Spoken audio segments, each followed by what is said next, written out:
네, 안녕하세요, 사장님들. 예, 오늘은 법인에 대해서 한 번 더 얘기를 해볼게요.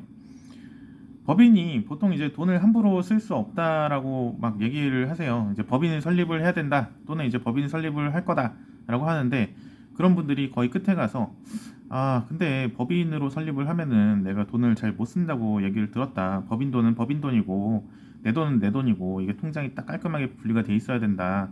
그래서 항상 그런 얘기를 많이 들어와서 법인 돈을 잘 못 쓴다고 들었는데 그것 때문에 나는 법인은 좀 약간 아닌 것 같다라고 생각을 해. 그런 식으로 이제 말씀을 하시거든요. 어, 그럼 이제 돈이 묶이게 되는 거잖아요. 어떻게 보면은 많이들 좀 약간 어, 생각을 하고 계시는 거죠. 좀 어렵게 생각을 하시는 거죠. 근데 이거는 절반은 맞고 절반은 틀린 얘기예요. 일단은 원칙적으로 법인이 번 돈은 법인 거죠. 그렇기 때문에 대표이사가 마음대로 꺼내면은 안 돼요. 만약에 마음대로 꺼내서 쓴다라고 하면은 법인 입장에서는 횡령이에요. 그래서 당연히 마음대로 꺼냈으면 안 되죠. 만약에 꺼내서 쓰려면은 급여나 배당으로 세금 처리를 하면서 가져가야 돼요. 근데 이거는 굉장히 원칙적인 얘기예요. 어, 무슨 얘기냐? 정말 급하다면은 실무상으로 그냥 갖다 쓰셔도 돼요. 예. 뭐냐? 세금은 당연히 세금 계산 다 해야죠.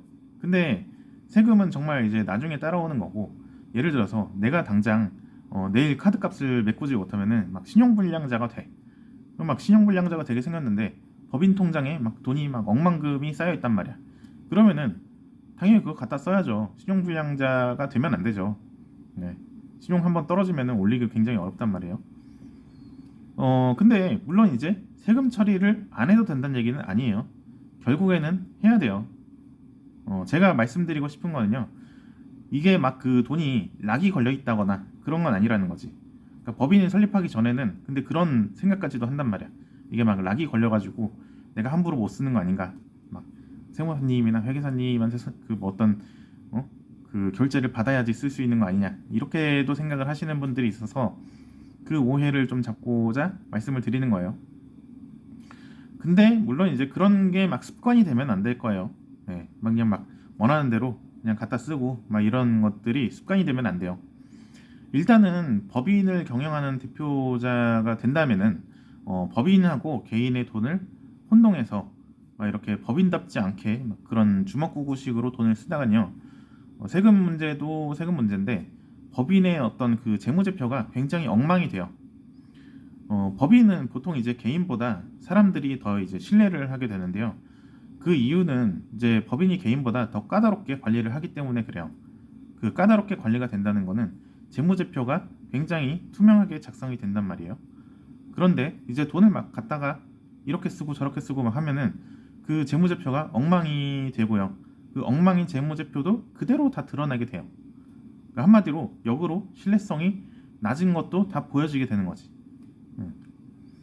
그래서 만약에 돈을 정말 써야 되겠다라고 하면은 보통 이제 그 개인 사업자가 이제 법인이 되면은 1인 주주이면서 그러니까 내가 주식을 100% 가지고 있죠. 그런 상태에서 내가 막 대표이사도 있잖아요. 대표이사이기도 하잖아요. 그렇기 때문에 이런 경우에는 돈을 가져가는 방식이 선택권이 되게 많기 때문에 그 중에 하나를 선택을 하시면 돼요. 뭐 가장 일반적인 방법은요. 일단 당연히 급여로 가져가는 거예요. 그래서 내가 평소에 쓰는 생활비 정도만 딱 급여로 책정을 해서 낮은 세율로 이제 돈을 가져다 쓰는 방법이 있고요. 근데 만약에 급하게 좀 많은 돈을 필요한다라고 하면은 상여로 가져가면 돼요. 어쨌든 이러나 저러나 인건비로 처리를 하시면 돼요. 그리고 배당으로 가져가는 방식도 있는데요. 요건 이제 한 1년에 한 두 번 정도 이 방법을 쓸 수가 있어요. 물론 이제 법인에 이익이 있어야지 배당이 가능하고요. 그리고 배당으로 가져가면은 일단 법인세가 한번 발생이 돼서 납부를 하고 남는 이익으로 주는 거기 때문에 어떻게 보면 세금 부담이 좀 크잖아요.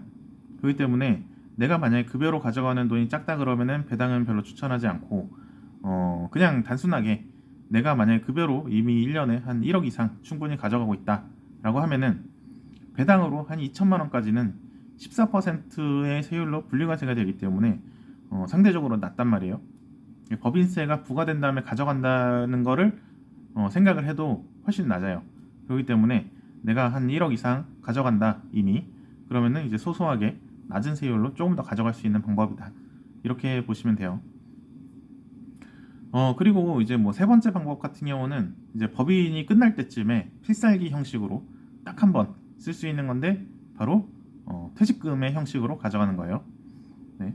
당연히 이제 퇴사를 해야 가져갈 수 있는 거고, 그렇기 때문에 딱 한 번 쓸 수 있죠.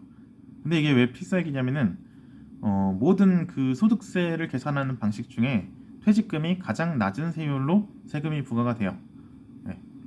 필살기입니다. 네.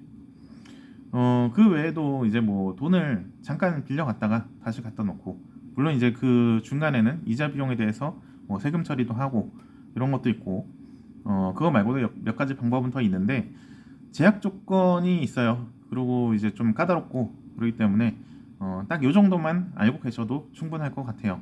그냥 배당으로 가져가거나 상여나 급여 같은 인건비로 가져간다, 이렇게 생각하시면은 충분합니다. 아, 그리고 참고로 대표이사는요, 무보수도 가능합니다. 이거는 반대로 이제 아예 안 가져가는 건데, 아예 안 가져가도 돼요. 법인 대표는요, 임원이라서 최저시급 같은 그런 거를 전혀 안 따집니다. 그래서 보수가 0원인 대표도 가능합니다.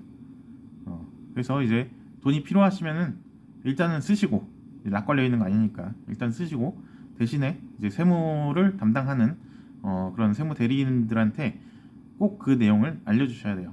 그래야지 세금 처리를 하고 뭔가 문제가 생겼을 때 앞으로 생길 문제나 이런 것들에 대해서 얘기를 들을 수 있을 거예요. 네. 아무튼 오늘 영상은 여기까지 하도록 하겠습니다. 네. 법인 설립이 개인보다 좀 까다롭긴 하죠. 네. 오늘 영상 여기까지 하고요. 네, 이상 조사장이었습니다. 감사합니다.